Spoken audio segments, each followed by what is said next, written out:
খুবই সহজ উপায়ে একটি পুডিং রেসিপি শেয়ার করব, যেটা 1 বছর থেকে যে কোনো বয়সের মানুষ খেতে পারবে। এটাকে হেলদি আনহেলদি দুটোই বলা যেতে পারে, কারণ এটা ডিম এবং দুধ দিয়ে তৈরি, কিন্তু চিনি দেওয়ার কারণে কিছুটা আনহেলদি হয়ে গেছে। ডেজার্ট আইটেম হিসাবে এই খাবারটা একদমই বেস্ট।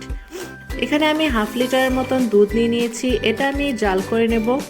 তারপরে একটা ব্লেন্ডার জারে রুম টেম্পারেচারে থাকা 4টি ডিম দিয়ে দিব। আমি দুধ জালের মধ্যেই একটা ছোট এলাচ দিয়ে দিয়েছি, যেন ডিম এবং দুধের স্মেলটা না থাকে এবং পুডিংয়ে একটা খুব সুন্দর ফ্লেভার আসে। এই পুডিং রেসিপিটা আমি আমার আম্মুর থেকে শিখেছি। এর থেকে সহজ উপায়ে পুডিং আসলে আর বানানো সম্ভব না। আমি দুধটা জাল করে অর্ধেক করে নিয়েছি। তারপর এই ডিমের মিশ্রণের সাথে আমি দুধটা দিয়ে ভালো করে ব্লেন্ড করে নিব।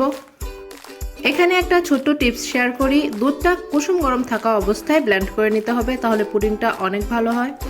এবার এই ব্লেন্ড করা মিশ্রণটি আমি আগে থেকে বানিয়ে রাখা ক্যারামেল জারের উপরে দিয়ে দিলাম।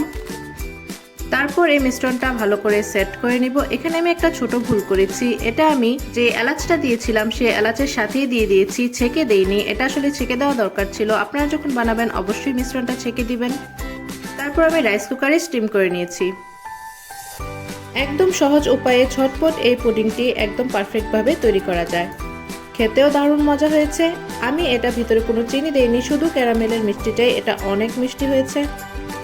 এই তো, থ্যাঙ্কস ফর ওয়াচিং। ভিডিওটি ভালো লাগলে অবশ্যই পেজে ফলো দিয়ে পাশে থাকবেন। Thank you.